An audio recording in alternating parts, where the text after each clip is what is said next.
Thank you, Father Whitlock, Reverend Fathers, any honored guests, and my brothers. My vocation story starts off, as all of our lives do, as a pro-life story. I was born the fifth of 5 children to a family from St. Michael, Minnesota. And after our 4th sibling was born, Paul, my mom had a diabetic pregnancy with him, and she was told that another healthy pregnancy wouldn't be likely. 8 years later, thanks to the prayers of my sister Emily and my brother Paul, and to my parents, I was conceived and I was born a healthy, happy baby. And so it shows, this story has graced me just from my birth, that God has been interceding for me and willing me since the beginning. As Pope Emeritus Benedict says, each of us is the result of a thought of God. Each of us is willed, each of us is loved, and each of us is necessary. And so from a little age, I knew that God had a will and a purpose for my life. Besides the great examples that my parents were for me and the lives of the saints that I had a strong devotion to, my siblings had a big influence on my life and growing in the faith. One of the things that we did as a family was we participated in the living stations of the cross at our parish, and we really took that to heart. So instead of just practicing celebrating Mass as a little 4-year-old boy, I practiced being a part of the crucifixion scene. And so you can imagine my brother Paul, 12-year-old Paul, with his arms outstretched, saying, "Father, forgive them, for they do not know what they do."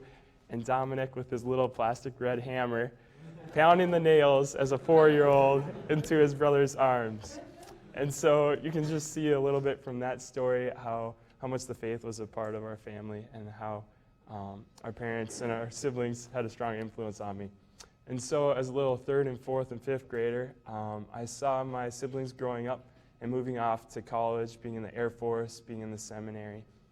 Both of my brothers respectively chose those paths. And I saw that a big part of their growth had come when they joined youth ministry in middle school and high school. And so I couldn't wait till I could get involved and be a part of youth ministry at our parish in St. Michael. So 6th and 7th grade came, and I started to be involved, and I went to a camp called Extreme Faith Camp, and there it was really that I had a deep encounter with Jesus in the Holy Eucharist as the camp was centered on Mass and perpetual adoration.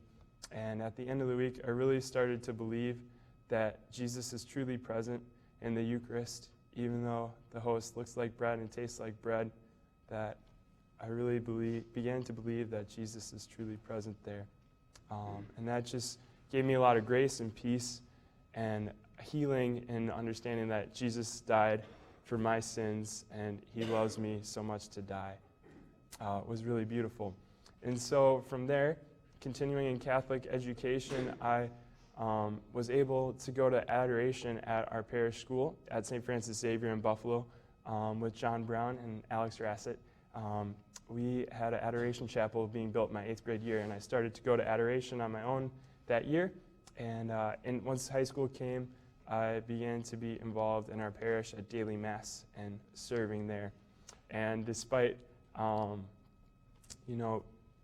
discerning and being open to other things, such as teaching and working in finance, I continued to hear God's call to at least consider the priesthood.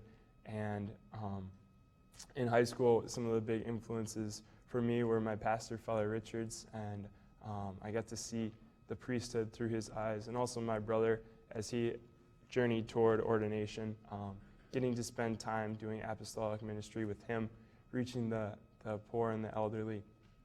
And these continued to call me and attract me to the priesthood, and also spiritual readings such as Under or Beneath the Shadow of His Wings just really gave me the desire to be a priest, and I continued to hear God's call, and he called me to apply for seminary, and Father Priscilla accepted me along with our bishops, and since coming to seminary, I've been really graced with brothers, strong brothers, and also increase in the virtues of humility and hopefully charity, just understanding who I am before God are beginning to get a grasp of that.